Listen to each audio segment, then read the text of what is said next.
আসসালামু আলাইকুম। গত ভিডিওতে আমরা এই অসহায় মানুষকে আপনাদেরকে অনেকবার দেখিয়েছিলাম। তো এই অসহায় মানুষটি পেশায় একজন ড্রাইভার ছিল। তো উনি গাড়ি চালানোর সময় মারাত্মক একটা দুর্ঘটনার শিকার হয়ে এই যে দুইটা পা ওনার দেখেন কাটা পড়ছে। তো আলহামদুলিল্লাহ আজকে এই মানুষটার ছুটি হয়েছে এবং দেখেন পাগুলো কিন্তু শুকিয়ে গেছে, আলহামদুলিল্লাহ শুকিয়ে গেছে। তো আমি কিন্তু ওনাকে কথা দিয়েছিলাম যে ওনার পাশে আমি সব সময় থাকবো। তো আমি কিন্তু আমার কথা রাখতে পারছি, আমি শেষ পর্যন্ত ওনার পাশে কিন্তু ছিলাম। গতকালকে ওনার একটা হাতের অপারেশন হয়েছে। তো আমি এই অপারেশনের যে যন্ত্রের টাকাটা এটাও আমি একটা ডোনারের মাধ্যমে ওনাকে জোগাড় করে দিয়েছিলাম। তো আজকে রুগী যেহেতু বিদায়কালে ওনার সাথে একটু কথা বলতে চাচ্ছি। কেমন আছেন? জি ম্যাডাম, আপনার জন্য অনেক ভালো আছি।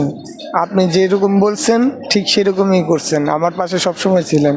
আর আমিও দোয়া করি ম্যাডাম, আমার মতো অসহায় লোকদের পাশে যাতে আপনি দাঁড়াইতে পারেন। আল্লাহর কাছে সবসময় দোয়া করি।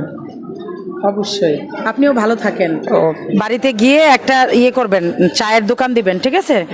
হ্যাঁ, আর সবসময় হাসি খুশি থাকার চেষ্টা করবেন, কখনো নিজেকে অসহায় মনে করবেন না। হ্যাঁ, মনে থাকবে তো? Okay madam. দোয়া করবেন এই মানুষটার জন্য, উনি যেন জীবনে কোনো কিছুতে যেন হতাশ না হয়, ভেঙে না পড়ে। উনি বাড়ি গিয়ে একটা দোকান টোকান দিয়ে তার জীবনটাকে সচ্ছল করুক, সুন্দর করুক, এটাই আমি চাই। এই ধরনের মানুষকে সবসময় উৎসাহ দিবেন, বা আমিও ওনাকে এটাই বলতে চাই যে জীবনে কোনো হতাশা থাকা যাবে না। ঠিক আছে?